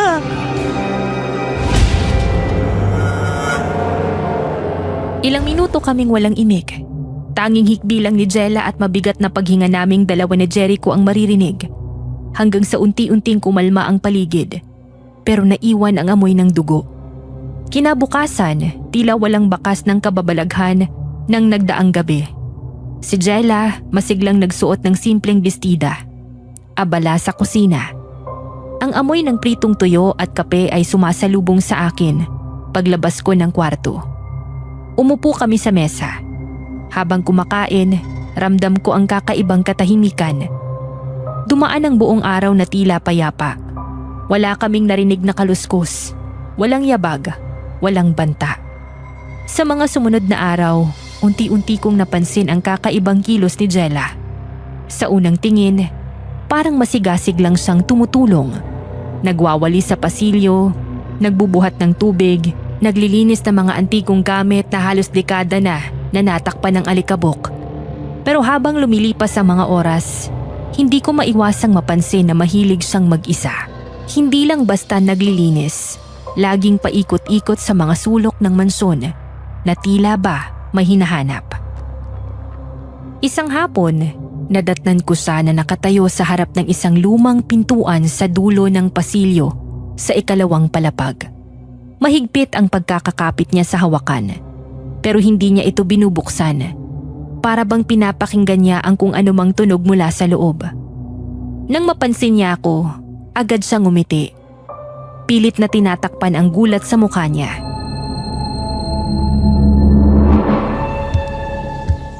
Jella, anong ginagawa mo dyan? Wala. Nililinis ko lang sana itong doorknob. Ang kapal na ng kalawang. Napatingin ako. Totoo nga, makalawang ang hawakan. Pero hindi yun ang punto. Bakit kailangan niya pang tumigil ng ganun katagal? Nakikinig na parang may inaabangan. Doon ko naramdaman ang malamig na kilabot. May tunog. Hindi galing kay Jella. Hindi rin galing sa labas. Parang nagmumula-mula sa mismong ilalim ng mansyon. Mabagal na ugong na para bang humihinga ang lupa. Napatitig ako sa kanya. Pero ngumiti lang siya at dumaan na parang walang nangyari. Sige, bababa na muna ako. Magluluto na ako ng hapunan. Naiwan akong nakatingin sa pintuan. Hindi ko magawang hawakan ang malamig na bakal. Dahil baka kung anong mangyari kapag binuksan ko yun. Sa mga sumunod na araw, ganun pa rin. Si Jella, paikot-ikot sa mansyon. Minsan, naaabutan ko siya sa library, nakatitig sa mga lumang libro na parang may hinahanap. Minsan naman nasa may likod ng kusina, nakasilip sa kakahuyan. Hindi ko masabi kay Jericho agad. Ayokong maghinala siya kay Jella. Pero isang gabi, nang pauwi na siya mula sa labas ng mansyon, kung saan nag-inspeksyon, siya mismo ang nakapansin. Rose, napansin mo bang madalas mawala si Jella? Siguro baka naglilibot lang. Hindi lang basta libot. Kanina, nakita ko siya sa basement. Bakit siya nandun? Wala namang dapat linisin doon. Napalunok ako. Hindi ko na siya kayang ipagtanggol ng buo. Totoo, kahit ako nagtataka na. At bago ko pa masabi ang iniisip ko, biglang may tunog mula sa kisame. Nagkatinginan kami ni Jericho. Si Jella biglang bumaba mula sa hagdanan. Dala ang basahan, parang walang narinig. Pero ang mukha niya, hindi maitatago, maputla, nanlalamig, at nanginginig ang kamay. Chela, narinig mo ba yon? Wala akong narinig. Baka daga lang. Hindi ako kumbinsido. Ang tunog na yon, hindi daga. Masyado itong mabigat, parang tao. At mas nakakatakot, parang sinasadya nitong ipaalam na nandoon siya. Hapon na noon, tahimik lang akong naglalakad sa pasilyo nang mapansin ko si Jella sa sulok ng lumang silid. Nakaupo siya sa harap ng lamesa, nakatalikod sa akin. Pero hindi ko maiwasang mapansin ang bagay na nakapatong sa ibabaw ng mesa. Isang itim na libro. Malaki ito at makapal. Jella, ano yan? Napalingon siya. Mabilis niyang isinara ang libro na para bang nahuli ko siyang may itinatago. Pilit siyang ngumiti, ngunit hindi matakpan ang pagkabigla sa kanyang mukha. Wala naman. Naisipan ko lang magbasa para lang may mapaglibangan habang wala tayong ginagawa. Nilapitan ko siya. Ang kamay niya, nanginginig habang hinahaplos ang ibabaw ng libro. Saan mo naman nakuha yan? Wala akong maalalang may ganitong libro dito. Imbis na sumagot agad, tumingin siya ng diretso sa akin. May kakaibang ningning sa mga mata niya. Hindi takot, kundi isang uri ng pagtatagumpay. Minsan, ang mga bagay na dapat nakatago, sila pa ang kusang lumalapit sa naghahanap. Kinilabutan ako. Bago pa ako makapagsalita, dahan-dahan niyang isinara ang libro. Inangat at niyakap ito na para bang napakahalaga. Chela, ibigay mo na lang yan kay Jericho. Hindi natin alam kung anong meron sa librong yan. Hindi, Rose. Hindi mo naiintindihan. Nakuha ko ng kailangan ko. At sa totoo lang, wala na akong dahilan para manatili pa rito. Napako ako sa kinatatayuan ko. Si Jericho dumating mula sa kabilang pasilyo at halos sabay kaming napatingin sa kanya. Anong ibig mong sabihin? Maraming salamat sa pagtanggap niyo sa akin. Pero hanggang dito na lang. Ang totoo, ang hinahanap ko, nahanap ko na. Naiwan kaming dalawa ni Jericho. Pareho naming naramdaman ang malamig na takot. Hindi ko alam kung anong ibig sabihin ng mga salita niya, pero ramdam kong hindi ito maganda. Makalipas ng ilang oras, dumating si Leon. Hindi pa man tuluyang nakakalapit, kita na agad ang mabigat na ekspresyon sa mukha niya. Parang alam na niya ang lahat bago pa man namin masabi.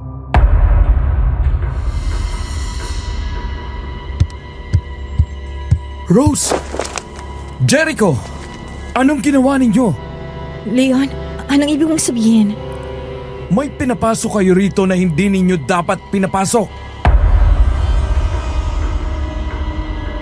Hindi ko maintindihan. Gusto kong magpaliwanag pero biglang nagtuloy-tuloy ang yabag niya. Halos tumatakbo sa loob ng mansyon. Dumiretso siya sa isang bahagi ng dingding na dati akala ko'y simpleng panel lang. Doon niya pinindot ang isang nakatagong mekanismo at biglang bumukas ang pader. Nagbigay daan sa isang lihim na silid. Nabigla ako, maging si Jericho, na paatras. Ni minsan hindi namin inakalang may nakatagong silid bukod sa imbakan ng pera. Hindi dapat siya nakalapit dito. Pumasok siya ng mabilis, pero ilang sandali lang, isang nakapangingilabot na katahimikan ang sumalubong sa amin. Pagkatapos, narinig ko ang malakas na pag-untog ng kamao niya sa dingding. Wala na! Kinuha na niya! Ang itim na libro wala na rito! Rose, Jericho! Hindi ninyo alam ang laki ng kasalanang nagawa ninyo. Ang librong yon, hindi dapat mapa sa kamay ng iba! Nanginig ang tuhod ko. Para bang bumagsak ang buong bigat ng mansyon sa balikat ko. Hindi ko alam kung ilang minuto kaming nakatulala ni Jericho matapos sumabog ang galit ni Leon.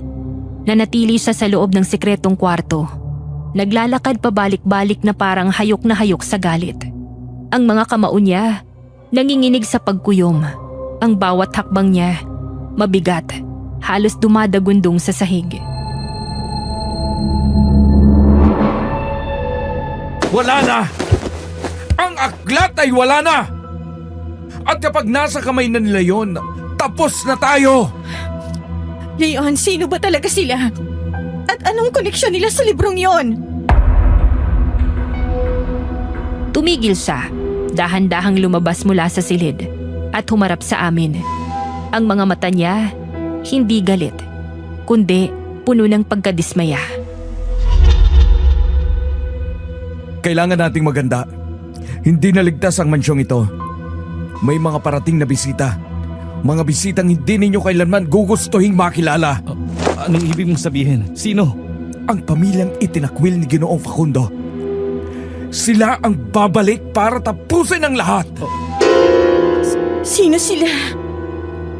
Si Gardo, si Cora at si Jella. Ginamit niya kayo. Pinasok niya ang mansyon, kinuha niya ang aklat.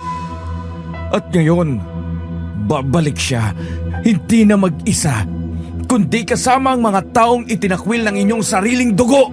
Leon, anong ibig sabihin ng aklat? Ang aklat na yon ay hindi basta talaan. Doon nakasulat ang mga lumang ritual, ang mga sumpa, at ang mga lihim na itinago ng mga delatore sa loob ng daang taon.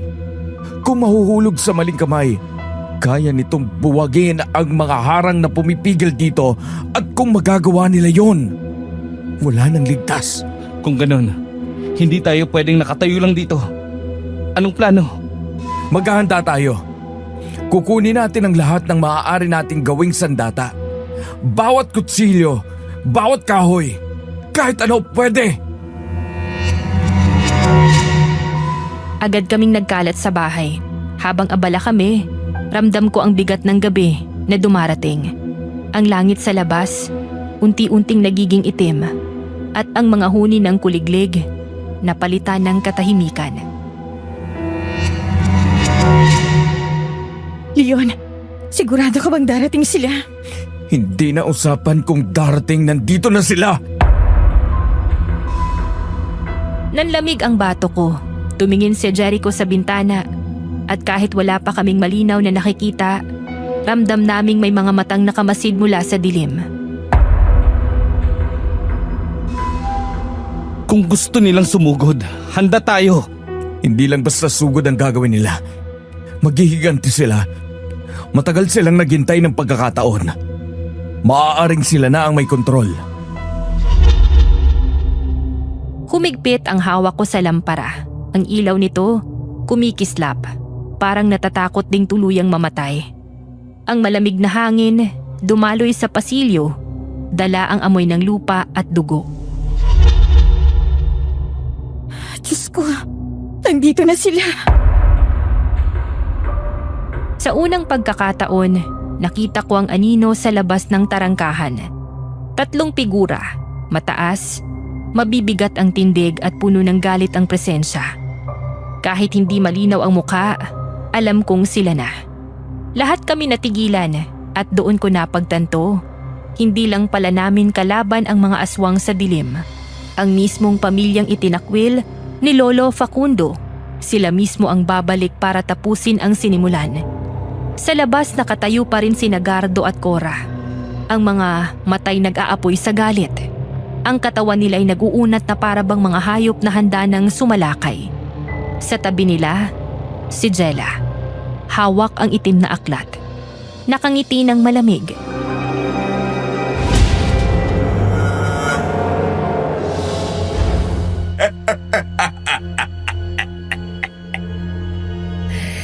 Pader ng Delatore. Akala nyo ba'y matibay? Babasagin ko ito gaya ng pagwasak ni Facundo sa pangalan ko. Ang pader na yan, puno ng kasinungalingan. Lahat ng yaman, itinago nyo rito.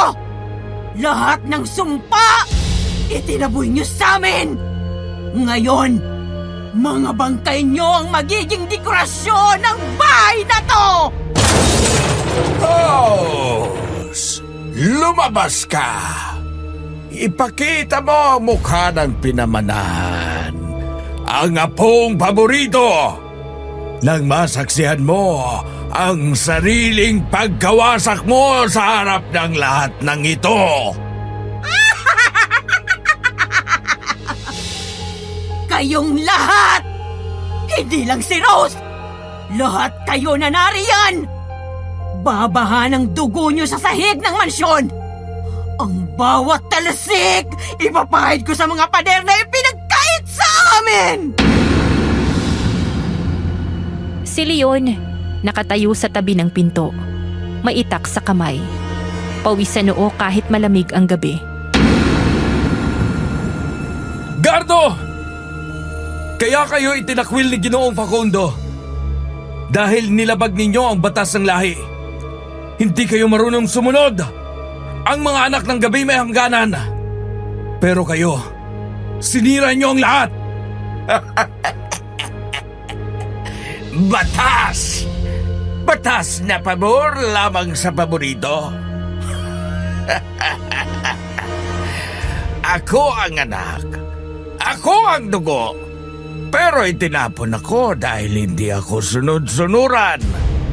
Kaya ngayon, ang dugo ng apo ng paborito sa akin babalik. Itinapon kami sa putik! Nilimot! Pinabayaan! Habang kayo'y naliligo sa kayamanan! Ang bawat hiyas galing sa dugo ng itinakwil! Ngayon, babawiin ko lahat!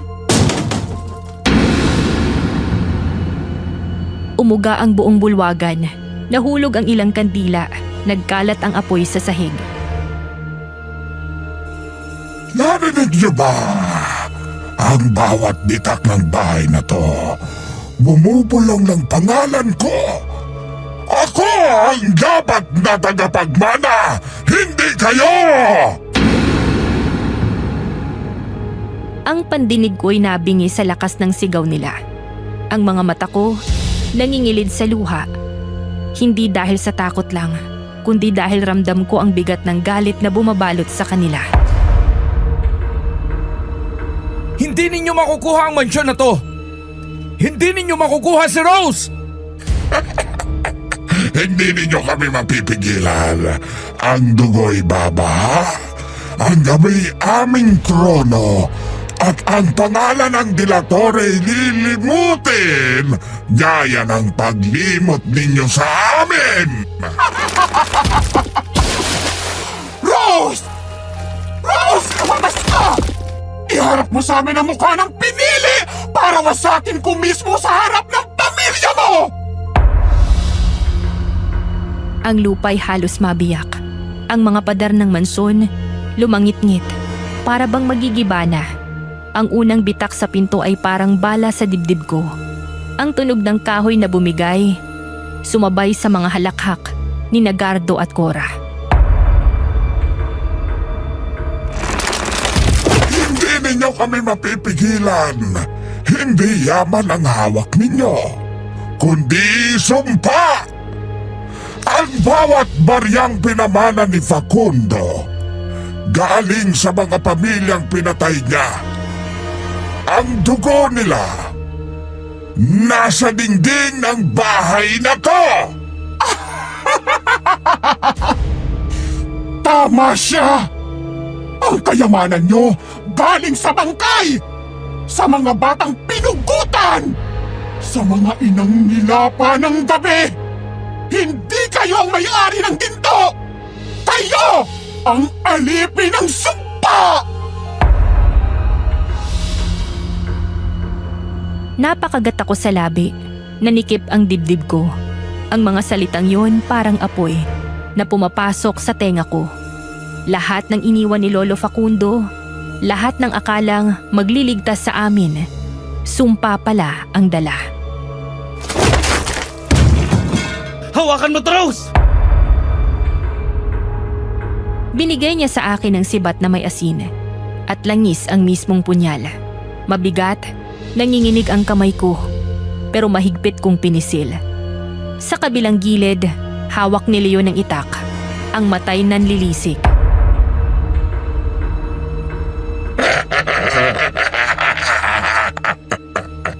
Rose!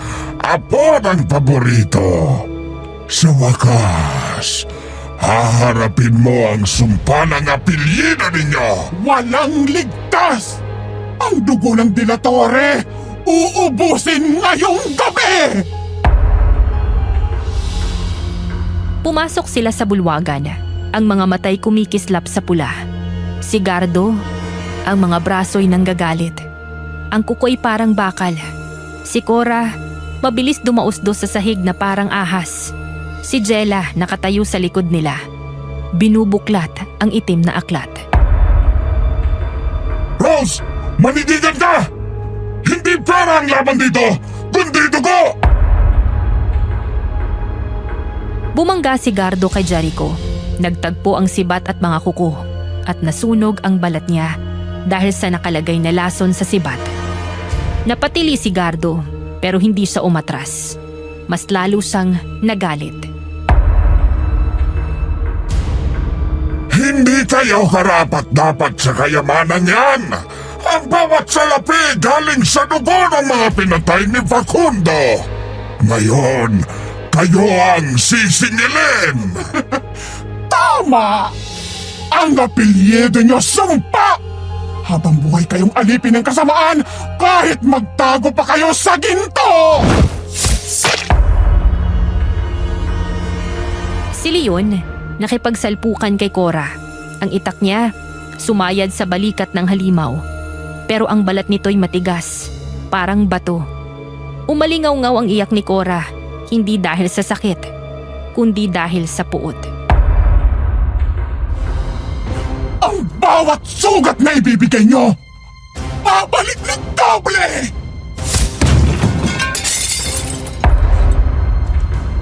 Nahulog ang baso at plato. Nagkalat ang bubog sa sahig. Tumama ang isa sa paa ko. Mainit. Dumaloy ang dugo. Rose! Dito ka sa akin! Tumalon siya. Halos maabot ako. Itinapat ko ang sibat at bago pa siya makadapo, sumalubong ang dulo nito sa dibdib niya.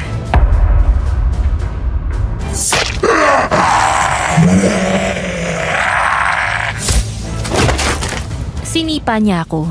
Tumilapon ako sa pader. Nanlabo ang paningin ko. Ang tenga ko'y umuugong. Rose! Tumayo ka! Hindi sila titigil! Sa gitna ng dilim, narinig ko si Jella. Ang boses niya, parang tinig ng libu-libong patay. Hindi niyo magagamit ang pera. Kahit manalo kayo ngayong gabi, habang buhay kayong dadali ng sumpa, ang apelyido niyo ang mismong papatay sa inyo. Ang mga pahina ng aklat, nagliliparan. At mula sa dilim, may mga hugis na lumitaw. Mga aninong may mata. Mga aninong gutom.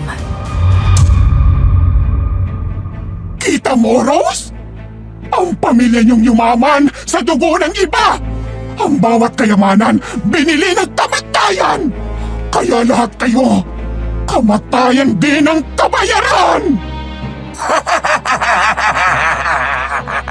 Ang dugo mo, ang huling kaban ng De La Torre, sa akin babalik ang lahat!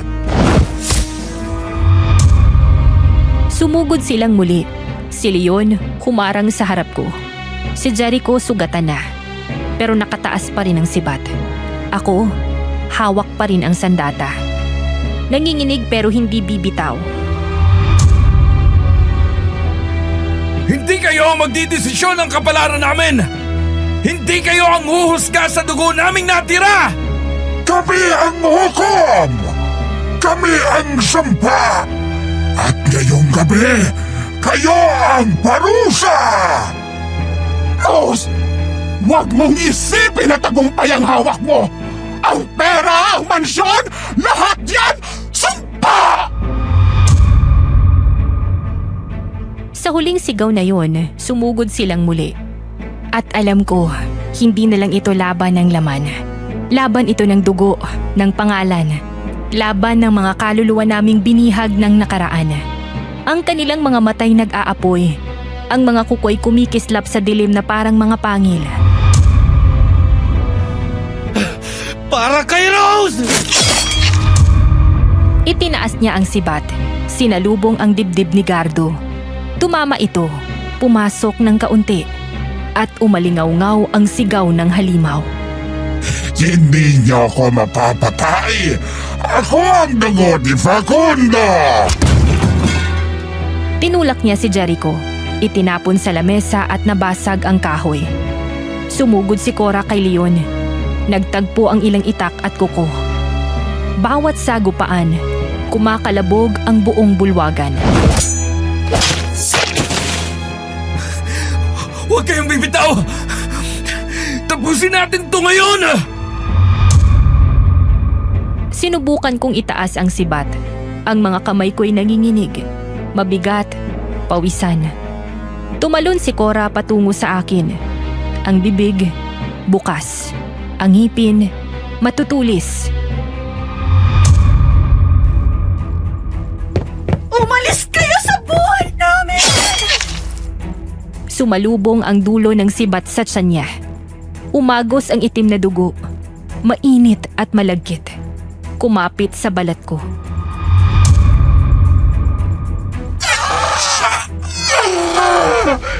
Hindi niyo kayang burahin ang sumpa! Bago sa makabawi, umatake si Leon mula sa gilid.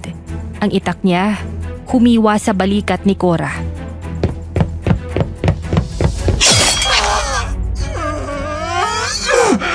Facundo! Bumagsak siya. Nanginginig. Ngunit bago pa tuluyang bumagsak, tinapos ni Leon ang laban. Isang malakas na hiwa sa leeg at ang ulo'y gumulong sa sahig. Katahimikan sa loob ng isang iglap. Ngunit mula sa dilim, muling umatungal si Gardo. Cora! Hindi matatapos dito ang lahat! Tumalon siya, diretso sa akin. Naamoy ko ang bulok na hininga niya. Parang libingan. Bago niya maituloy, sumugod si Jericho mula sa gilid. Sugatan, nanginginig, ngunit hindi bumitaw.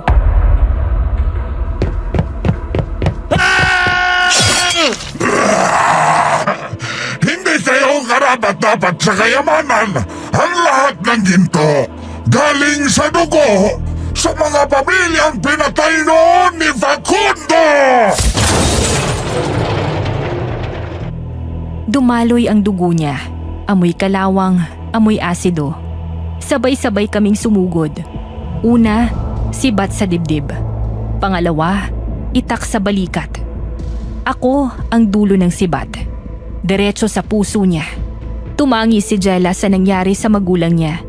At si Leon na rin mismo ang tumapos sa kanya. Ang hininga namin, sabay-sabay. Mabigat, pawisan, amoy usok, amoy dugo, amoy kamatayan. Si Jericho, nakahawak sa sugat niya. Nanginginig. Si Leon, nakatayo. Hawak pa rin ang itak. Nangingilid ang pawis at dugo sa noo. Ako, nakaluhod. Hawak pa rin ang sibat. Nanginginig pero nakakahinga. Ang mga abo nila, kumikislap sa sahig. Parang hindi pa tuluyang natatapos. Sa gitna, nakabukas pa rin ang itim na libro. Ang mga pahina, gumagalaw mag-isa. Humihinga. Bumubulong. Naramdaman ko ang bigat na mga salitang yun. Hindi pa natapos ang sumpa. Wala nang ibang paraan! Sunugin natin! Tinambak ni Jericho ang sirang upuan at basag na mesa. Si Leon naman ay kumuha ng mga natitirang kandila. Sinindihan ito gamit ang mga tela. Nagliyab ang apoy, kumalat na parang nagagalit na halimaw na handang lamunin ang lahat. Dahan-dahan, kinuha ni Leon ang libro. Ang hangin ay lumamig at sa mismong sandaling yon, narinig ko ang mahihinang tinig. Huni ng mga boses na tila nang gagaling sa ilalim ng lupa. Naramdaman kong nanindig ang balahibo ko. Ang mga salita'y hindi ko maintindihan, pero puno ng galit, puno ng gutom. Diyos ko! Hindi na kayo muling mabubuhay! Itinapon niya ang aklat sa apoy. Sa isang iglap, nagliyab ito. At sumirit ang hangin na parang sigaw ng libu-libong kaluluwa. Umalingaw-ngaw ang bulwagan sa iyak ng mga nawalan ng katawan. Ang mga nabuhay lang sa sumpa. Niyakap ko ang sarili. Pinikit ang mga mata. Ang init ng apoy ay dumampi sa balat ko. Mahapde, pero masarap. Sa bawat iglap, natutunaw ang mga pahina. Nagiging abo at unti-unting humina ang mga bulong. Hanggang sa katahimikan na lang ang natira. Nakatayo kami doon, pawisan, sugatan. Ngunit magaan ang dibdib. Ang aklat na nagdala ng sumpa ng mga delatore ay abo na.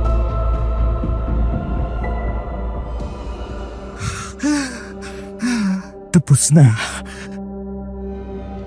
Napatingin siya sa akin at sa mga mata niya may bigat ng mga alaala. Umupo siya sa tabi ng abo at sa wakas nagsalita. Alam mo, Rose, ang tatay mo, matagal nang pinili ang maging tao. Dahil ayaw niyang dalhin ka sa sumpa ng apelyido. Alam niya ang ginawa ni Ginoong Facundo. Alam niya ang dugo na kumapit sa bawat pader ng mansyong ito. Kaya siya lumayo. Kaya siya namatay sa sakit. Hindi sa galit o sa dugo ng iba. Pinili niyang mamatay bilang tao, hindi bilang halimaw.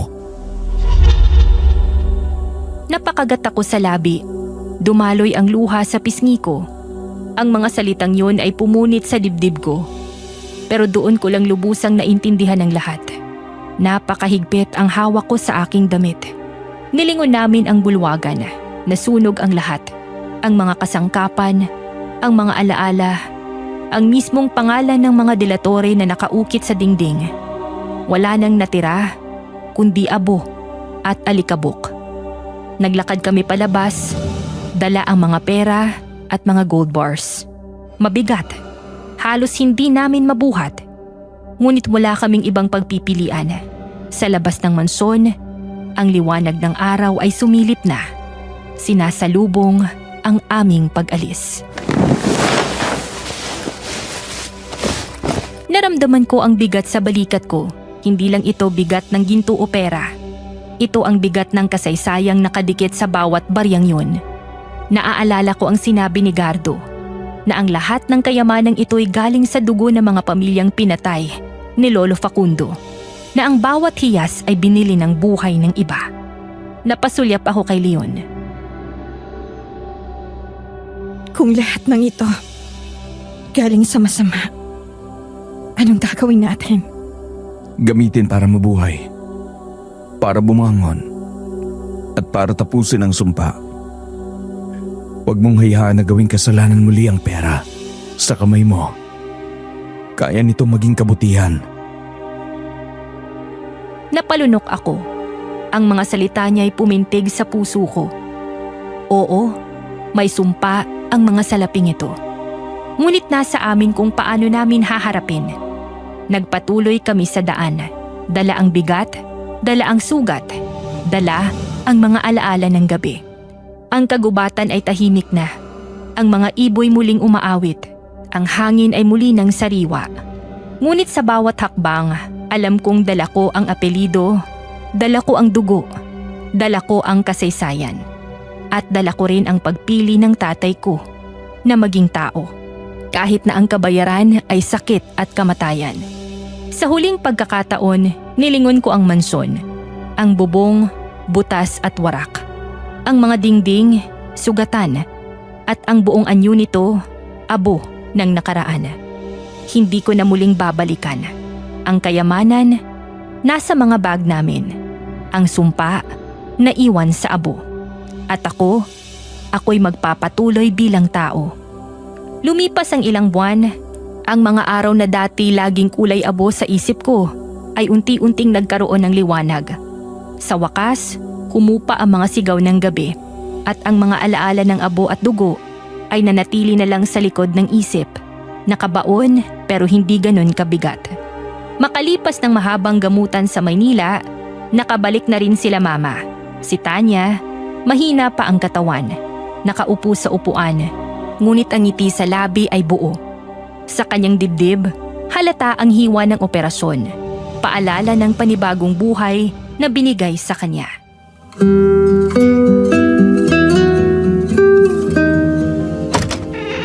Rose, nandito na kami. Ang init ng yakap niya ay tumagos sa akin. Sa mga buwan ng katahimikan, hinintay ko ang mga sandaling ito. Ang makita silang ligtas, buhay at malayo sa bangungot ng sumpa. Umupo kami sa paligid ng mesa. Tahimik ang lahat hanggang sa magsalita siya. Matagal ko nang gustong sabihin sa iyo, Rose, kung bakit hindi ka naging katulad nila. Kung bakit kahit aswang ang tatay mo, nanatili kang tao. Nakatingin ako sa kanya, nakikinig. Ang mga mata niya puno ng bigat, ngunit may halong ginhawa na rin. Pinili ng tatay mo na talikuran ng lahi niya. Pinili niya maging tao kahit alam niyang mamamatay siya sa sakit. Hindi niya hinayaan ang sumpa ng apelyido ay madikit sa atin. At ikaw ang naging tanda ng pagpili niyang yun. Naninikip ang dibdib ko, ang alaala ng tatay ko, ang kanyang tahimik na mga araw, ang kanyang mahihinang ngiti, at ang kanyang pagkamatay. Biglang nagkaroon ng bagong kahulugan. Alam kong tinatanong mo kung bakit ikaw.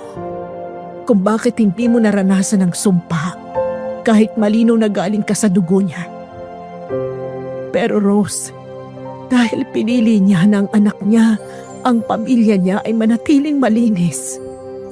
At dahil doon, kahit anong dugo ang dumali sa kanya, hindi na umabot sa iyo. Tahimik na tumulo ang luha ko. Sa mga salitang yun, naramdaman ko ang bigat na tuluyang nabunot mula sa puso ko. Hindi ako sumpa. Hindi ako halimaw. Ako'y tao. At yon ay bunga ng sakripisyo ng ama kong pinili ang pagkatao kesa kapangyarihan. Kaya tama lang na umalis kayo sa anino ng De La Torre. Nahawak mo ay bahagi ng isang madilim na kasaysayan. Yung pagpapasyang sirain ng mansyon, hindi lang yun pagwasak sa isang gusali, kundi pagwasak sa isang masamang nakaraan. Sinira niya yung pisikal na ebidensya ng kasamaan para makalikha ng bago at mas mabuting mundo. Ang pagbuo niya ng